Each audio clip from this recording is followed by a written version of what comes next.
কাঁপিয়ে জয় বাংলা, জয় বাংলা, জয় বাংলা, জয় বাংলা, জয় বাংলা।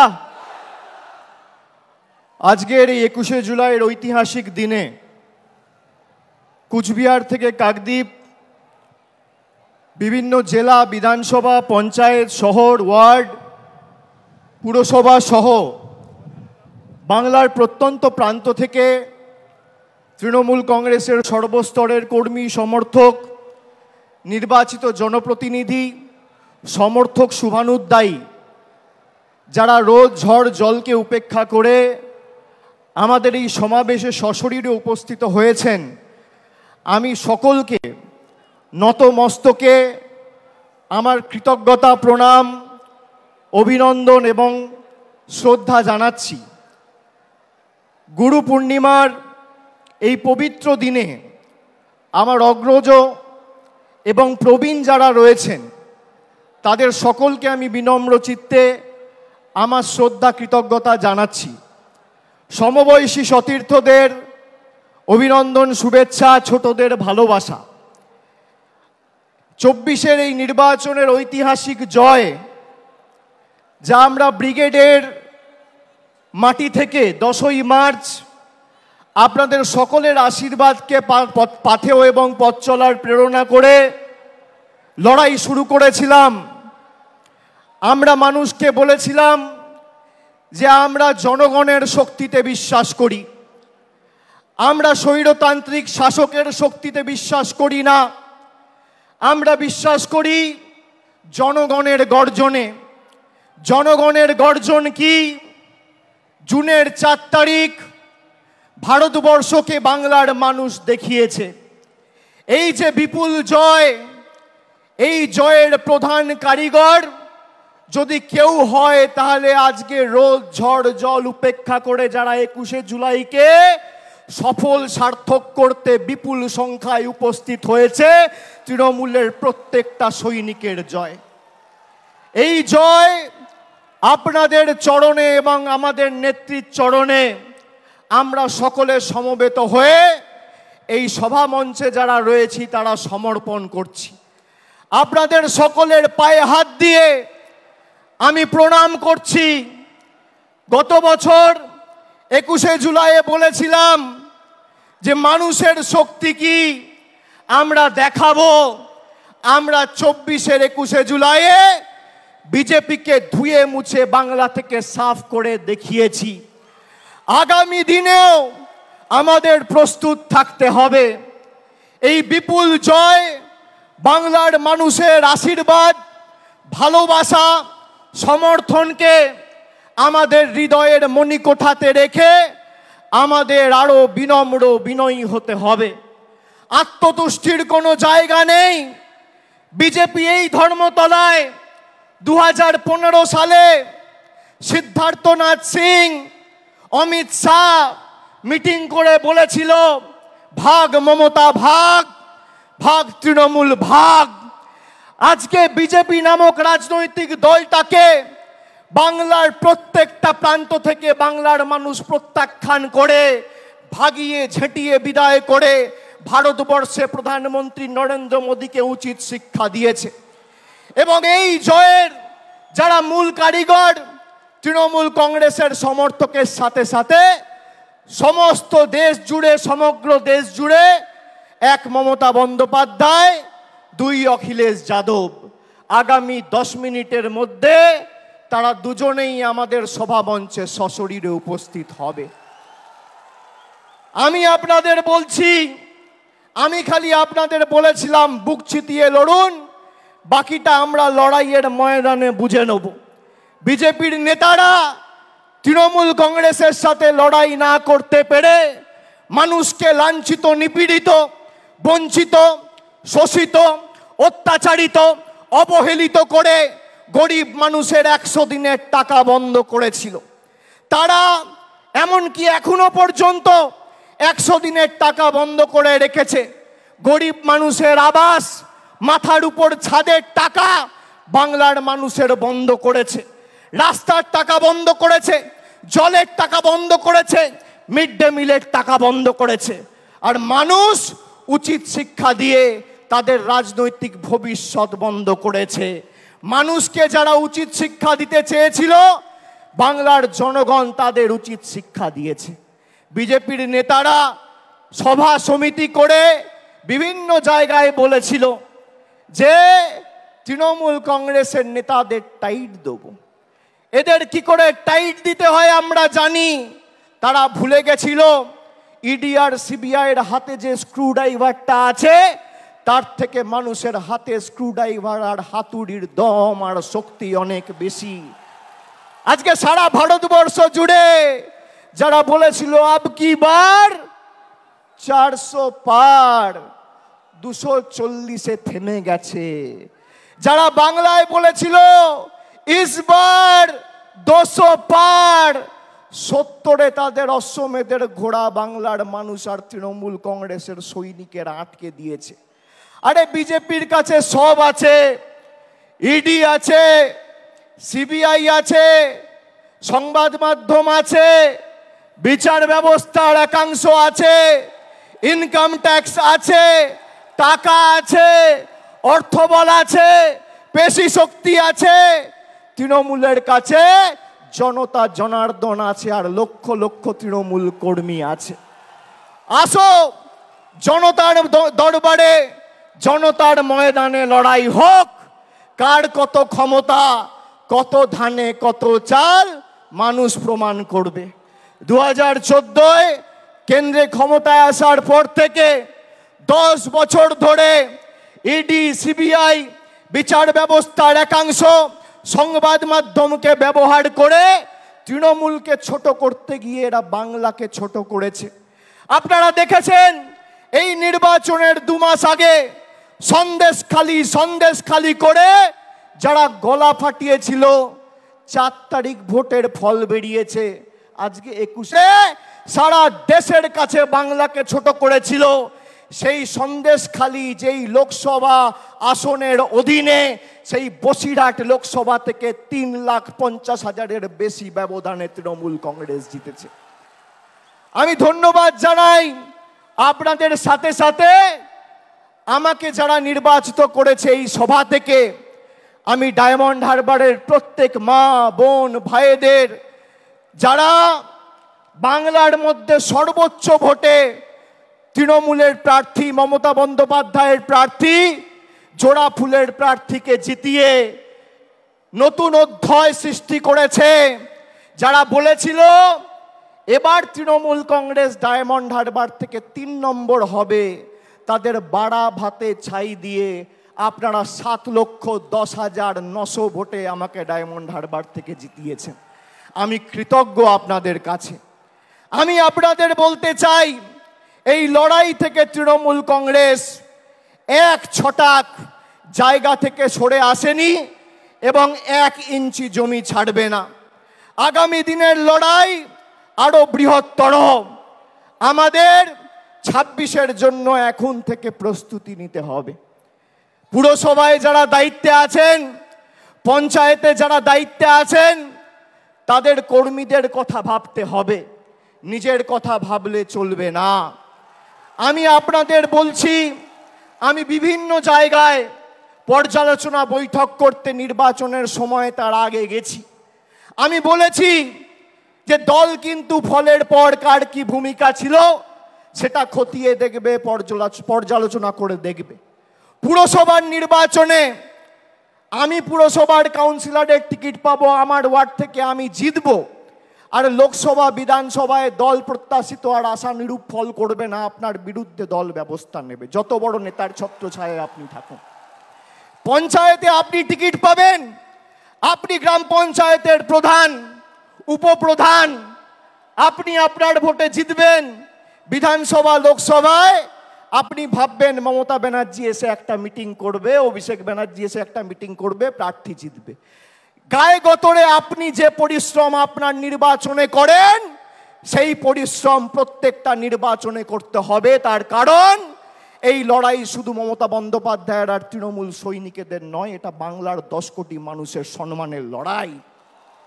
আর যারা ভাবছে যে আমরা আমাদের নির্বাচনে করব আর পার্টির অন্য নির্বাচনে তো পার্টির মতো বুঝে নেবে। আমি এই যে 1-1.5 মাস কোনো রাজনৈতিক কর্মসূচিতে আপনারা আমাকে দেখেননি, তার কারণ পর্যালোচনার কাজে আমি ব্যস্ত ছিলাম। আগামী 3 মাসের মধ্যে এর ফল আপনারা দেখবেন। 3 মাসের মধ্যে। আমি এক কথার ছেলে, কথা দিয়ে কথা রাখি। আমি বলেছিলাম 2021 সালের 21শে জুলাইয়ে যে যারা তৃণমূলে 21-এর নির্বাচনের আগে নিঃশ্বাস নিতে কষ্ট হচ্ছে, দম বন্ধ হয়ে আসছে বলে তৃণমূল ছেড়ে বিজেপিতে গেছিল, আবার যখন ফিরে আসতে চেয়েছে আমরা কয়েকজনকে দলে নিয়েছি। আমি কথা দিয়েছিলাম যারা দলে ঢুকছে তাদের কাউকে তৃণমূল কংগ্রেসের একটা সৈনিকের উপর ছড়ি ঘোরাতে দেবো না। 3 বছর পর আজকে তারা পারেনি। আমি আপনাদের বলছি, আমরা যতদিন আছি আপনারা গায়ে গতরে পরিশ্রম করে যেভাবে আপনারা দলকে প্রত্যেকটা নির্বাচনে জয় এনে দিয়েছেন, এই যে কোটি কোটি মানুষ, লক্ষ লক্ষ তৃণমূল কংগ্রেসের সমর্থক কর্মী বিজেপি টাকা দিয়ে কিনতে পারবে না, যত টাকা থাকুক। আমি আপনাদের বলেছিলাম বুথ পাহারা দিয়ে আগলে রেখে মানুষ যাতে নিজের ভোটটা দিতে পারে, বাংলার প্রতি বৈষম্যের বিরুদ্ধে, বঞ্চনার বিরুদ্ধে, সেটা আপনাদের সুনিশ্চিত করতে হবে। আপনারা করেছেন। আমরা নির্বাচনের সময় কথা দিয়েছিলাম যে দিল্লির দয়া দাক্ষিণ্যে আমরা বেঁচে নেই, কবে দিল্লি বাড়ির জন্য টাকা দেবে আর বাংলার মানুষ বাড়ির টাকা পাবে তার জন্য তৃণমূল কংগ্রেস অপেক্ষা করে নেই। এই বছর 31শে ডিসেম্বরের মধ্যে আবাস প্লাসের তালিকায় যাদের নাম রয়েছে আবাস আর আবাস প্লাসে, সবাইকে বাড়ির টাকা আমাদের মামাটি মানুষের পশ্চিমবঙ্গ সরকার পৌঁছে দেবে। আজও একই কথা বলছি, 31শে ডিসেম্বরের আগে আবাস প্লাসের তালিকায় যাদের নাম রয়েছে সবাইকে তৃণমূলের সরকার বাড়ির টাকা পৌঁছে দেবে। আমরা যারা আমাদের ভোট দিয়েছে তাদের জন্য কাজ করতে বদ্ধপরিকর, আর যারা আমাদের বিরুদ্ধে ভোট দিয়েছে তাদের জন্য কাজ করতে বদ্ধপরিকর। এটাই পার্থক্য। আমরা মানব সেবায় বিশ্বাস করি, আমরা ধর্ম বাড়িতে করি, আমরা মসজিদ, মন্দির, গুরুদ্বারায়, বাড়িতে, পুজোস্থানে, ঠাকুরের ঘরে বসে ধর্ম করি। কিন্তু আমরা যখন মানুষের ভোটে নির্বাচিত, আমাদের কোনো ধর্ম নেই, একটাই ধর্ম, মানব ধর্ম, মানুষকে পরিষেবা দেওয়া। এটাই তৃণমূল আর বিজেপির মধ্যে পার্থক্য। যারা ধর্মের উস্কানি দিয়ে রাজনীতি করে, কেন্দ্রীয় তদন্তকারী সংস্থাদের রক্তচক্ষুকে হাতিয়ার করে বাংলার মানুষকে শাস্তি দিতে চেয়েছেন, তৃণমূল কংগ্রেসকে দুর্বল করতে চেয়েছেন, তাদেরকে আমি একটা প্রশ্ন করতে চাই। 21শে জুলাই 2021 সালে যেদিনকে হয়েছিল, আমরা মানুষকে ধন্যবাদ দিয়ে বলেছিলাম যে আমরা আপনাদের জন্য আরো বেশি করে কাজ করতে বদ্ধপরিকর।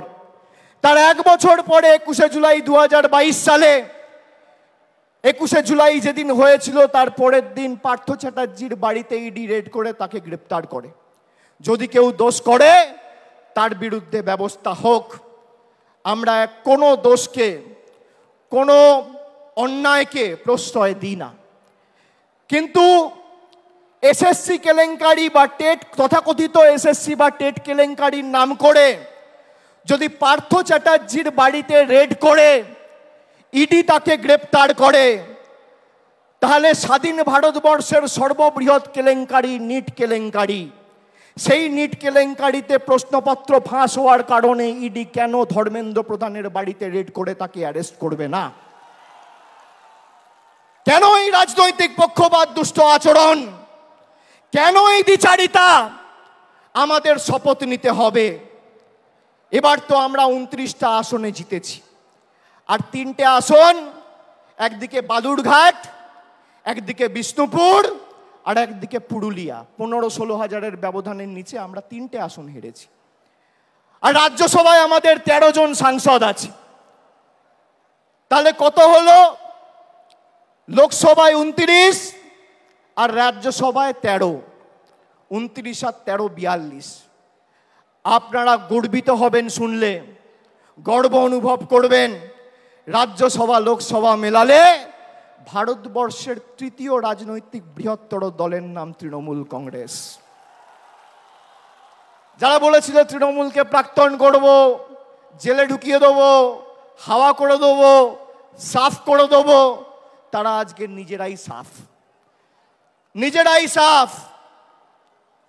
আমি আপনাদের বলছি, আমি বারবার যেখানে সভা সমিতি করতে গেছি লোকসভার আগে, আমি বলেছি আমি মানুষের চোখের মুখের ভাষা বুঝি।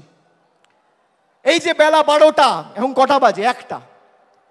যারা 1টার সময় সভায় আসে, কারোর হাতে ছাতা নেই, কেউ মাথায় গামছা, কেউ রুমাল, কেউ টুপি, মাথায় ঢাকা দিয়ে বৃষ্টি ঝড় জল উপেক্ষা করে যারা আসে, তারা সিদ্ধান্ত নিয়ে আসে যে আজীবন তৃণমূল কংগ্রেসের সাথে থাকবো, বাংলার লড়াইয়ের সাথে থাকবো। তারা বক্তব্য শুনতে আসে না। আমরা ব্রিগেড করেছিলাম 10 দিনের ব্যবধানে। ফেব্রুয়ারির 27 না 28 তারিখ আমরাও ঘোষণা করেছিলাম, আর মার্চের 10 তারিখ আমরা ব্রিগেড করেছিলাম। একেবারে 42 জন প্রার্থীর নাম ঘোষণা করেছিলাম। আর বিজেপির তো প্রার্থী ঘোষণা করতেই লেজে গোবরে হতে হয়েছে। আমরা এক জায়গা থেকে 42 জন প্রার্থীকে দাঁড় করিয়ে মানুষের আশীর্বাদ চেয়েছি। আমরা বারে বারে বলেছি আমাদের কোনো দম্ভ ঔদ্ধত্য অহংকার নেই। আমাকে যদি মাথা নত করতে হয়, আমি মানুষের কাছে করব, খেটে খাওয়া শ্রমিকের কাছে করব, ছাত্র যুবর কাছে করব, মায়েদের কাছে করব, বোনেদের কাছে করব, 10 কোটি বঙ্গবাসীর কাছে করব। আমি বিজেপির স্বৈরাচারীদের কাছে মাথা নত করব না। এত চেষ্টা করেছে আমাকে আমার বয়স্ক মা, বাবা, স্ত্রী, ছোট্ট পুত্র, কন্যা, সন্তান, কাউকে ছাড়েনি হেনস্থা করতে। আমি বলেছি গলা কেটে দিলেও জয় বাংলা বলবো, গলা কেটে দিলেও তৃণমূল কংগ্রেস জিন্দাবাদ বলবো। আমরা অন্য ধাতুতে তৈরি। তৃণমূল কংগ্রেস বিশুদ্ধ লোহা। সেই লোহাকে যত পোড়াবে, যত তাতাবে, সেই লোহা তত বলিষ্ঠ, শক্তিশালী, তেজি হবে। প্রয়োজনে দেব মোরা 1 নদী রক্ত, হোক না পথের বাঁধা প্রস্তুর শক্ত। অবিরাম লড়াইয়ের চির সংঘর্ষে আজকে স্বৈরাচারীদের পাহাড় টলছে, জনতার সংগ্রাম চলছে। আমরা শপথ নিয়েছিলাম যারা বাংলাকে ভাতে মারার, পেটে মারার ষড়যন্ত্র করেছে, শরীরের শেষ রক্তবিন্দু পর্যন্ত তাদের উচিত শিক্ষা দিয়ে বাংলার মানুষের সমর্থনকে পাথেয় করে এই লড়াইয়ের শেষ দিকে ছাড়ব। আমরা কথা রাখতে পেরেছি। বাংলার মানুষের কাছে আমরা কৃতজ্ঞ, বাংলার মানুষের কাছে আমরা ঋণী। কিন্তু আগামীর লড়াই যদি আমরা ভেবে থাকি যে আগামীর লড়াইয়েও আমরা জিতব, তাহলে আত্মতুষ্টির কোনো জায়গা নেই। আমরা জিতব, কিন্তু এই জিত যেন 2016 থেকেও বড় হয়, 2021 থেকেও বড় হয়, 2024 থেকেও বড় হয়। এই আমাদের শপথ নিয়ে আজকে 21শে জুলাইয়ের মঞ্চ থেকে ফিরতে হবে। আমাদের নেত্রী আসবেন, মমতা বন্দ্যোপাধ্যায় বক্তব্য রাখবেন, তার কথা আমরা শুনব, মননে গ্রহণ করব, বাস্তবে রূপায়ণ করব। কিন্তু শৃঙ্খলা পরায়ণ আমাদের হতে হবে। আমি মনে করি তৃণমূলের কর্মীরাই তৃণমূলের শক্তি। যারা নতুন তৃণমূলে এসছেন তাদেরকে তৃণমূলের সংগ্রাম, নেত্রীর লড়াই, 21শে জুলাইয়ের ইতিহাস সম্পর্কে জানতে হবে। আর পুরনোরা যারা আছেন তাদেরকেও নতুনকে সাথে নিয়ে আগামী দিন দলকে আরো শক্তিশালী করার জন্য মাঠে নেমে লড়াই করতে হবে। সামঞ্জস্য রেখে করতে হবে। পুরনোদের অভিজ্ঞতা আর নতুনদের উৎসাহ উদ্দীপনা দুটোই তৃণমূলের একই বৃন্তে দুটো কুসুম। একই বৃন্তে দুটি কুসুম, হিন্দু মুসলমান একটি তার নয়নমণি আর একটি তার প্রাণ। আমাদের নেত্রী তৃণমূল তৈরি করার সময় বলেছিল আমাদের কর্মীদের সংযত থাকতে হবে, অযথা কোনো রকম কোনো বাগ বিতণ্ডায় জড়াবেন না। বিজেপিকে ভোট দিয়ে মানুষ জেতায়নি, মানুষ আপনাদের ভোট দিয়ে তৃণমূলকে জিতিয়েছে। তার কারণ আপনার গ্রামে, আপনার পাড়ায়, আপনার এলাকায় আপনার মুখের উপর সেই গরিব মানুষ বিশ্বাস করেছে, বিজেপির মুখের কর্মীদের উপর বিশ্বাস করেনি। আমাদের সংযত থাকতে হবে। সন্দেশখালী যেভাবে এই চিত্রনাট্যটা সাজিয়ে বাংলাকে ভারতবর্ষের মানুষের কাছে কলুষিত করতে চেয়েছিল, আপনারা দেখেছেন সন্দেশখালী 2 নম্বর ব্লকের মণ্ডল সভাপতি গঙ্গাধর কয়াল বলেছে যে ভোটের দিন বিজেপির মদের খরচ প্রতি বুথে 5,000 টাকা। বাংলায় 80,000 বুথ, তাহলে একটা বুথে যদি মদের খরচ 5,000 টাকা হয়, 80,000 বুথে শুধু নির্বাচনের দিন বিজেপি মদ খাওয়ানোর জন্য খরচ করেছে 40 কোটি টাকা। 40 কোটি টাকা। আর মমতা বন্দ্যোপাধ্যায় 100 দিনের গরিব মানুষের টাকা, যা নরেন্দ্র মোদীর কেন্দ্রের সরকার বন্ধ করে রেখেছিল, 3,700 কোটি টাকা দিয়ে প্রায় 59 লক্ষ গরিব শ্রমিকের ব্যাংক অ্যাকাউন্টে সরাসরি টাকা পৌঁছে দিয়ে কথা রেখেছে। এটাই পার্থক্য। আমরা গরিব মানুষের বাড়িতে ভাত তুলে দেওয়ার জন্য তাদের পাশে দাঁড়াই, আর বিজেপি দাঙ্গা করে, সাম্প্রদায়িক বিভাজন করে মানুষকে মদ খাওয়ানোর জন্য 40 কোটি টাকা খরচা করে। আপনারা ভাবছেন 40 কোটি টাকার মদ কে খাবে? পাড়ায় গিয়ে, এলাকায় গিয়ে, গ্রামে গিয়ে দেখবেন ডান দিক, বাঁ দিক, সামনে পেছনে তাকালে আপনার এলাকায়, আপনার বুথে, আপনার গ্রামে, আপনার পাড়ায় কোনো ভদ্রলোক, সভ্য লোক বিজেপি করে না। সব মাতাল, মদ, দুর্নীতিগ্রস্ত, চোর, চিটিংবাজ, সব বিজেপি। সেই কারণেই তো মানুষ এদের বর্জন করেছে। আর জনগণের গর্জন কি? ওরা নরেন্দ্র মোদীর গর্জনে বিশ্বাস করেছিল, ওরা ইডির গর্জনে বিশ্বাস করেছিল, ওরা সিবিআইয়ের গর্জনে বিশ্বাস করেছিল, ওরা কেন্দ্রীয় বাহিনীর গর্জনে বিশ্বাস করেছিল, ওরা টাকার গর্জনে বিশ্বাস করেছিল, বিচার ব্যবস্থা, সংবাদ মাধ্যমের গর্জনে বিশ্বাস করেছিল। আমরা গরিব মানুষের গর্জনে বিশ্বাস করেছিলাম। জনগণের গর্জন কি আজকে ভারতীয় জনতা পার্টি বুঝে গেছে। আর আমি আরেকবার তৃণমূল কংগ্রেসের সর্বভারতীয় সাধারণ সম্পাদক হিসেবে আপনাদের কথা দিচ্ছি যে যারা এই নির্বাচনে পঞ্চায়েত বা কাউন্সিলর বা মিউনিসিপ্যালিটি চেয়ারম্যান, ভাইস চেয়ারম্যান থেকেও মানুষকে বোঝাতে অক্ষম হয়েছেন, বা তাদের নির্দিষ্ট এলাকা থেকে প্রত্যাশিত বা আশানুরূপ ফল হয়নি, একইভাবে আমরা টাউন সভাপতির বিরুদ্ধেও ব্যবস্থা নেব, মিউনিসিপ্যালিটি চেয়ারম্যানের বিরুদ্ধেও ব্যবস্থা নেব।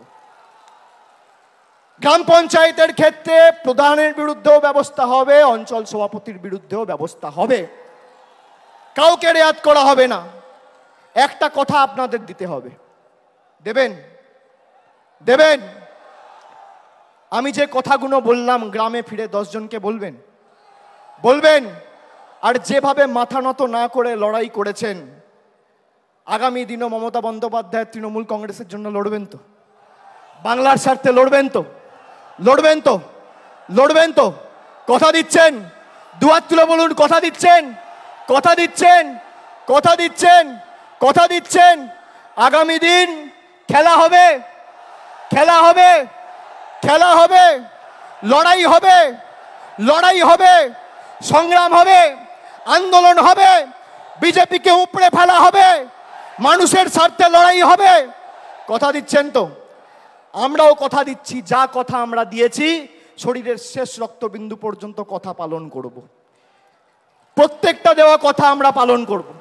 আমি বক্তব্য দীর্ঘায়িত করব না। আমাদের নেত্রী বেরিয়ে পড়েছেন, 2-4 মিনিটের মধ্যেই আমাদের সভাস্থলে উপস্থিত হবেন। আমি সকলকে আরেকবার ধন্যবাদ, কৃতজ্ঞতা, নতমস্তকে প্রণাম, সালাম, অভিনন্দন, জোহার জানিয়ে আমার বক্তব্য শেষ করছি। জয় হিন্দ, বন্দে মাতরম, জয় বাংলা।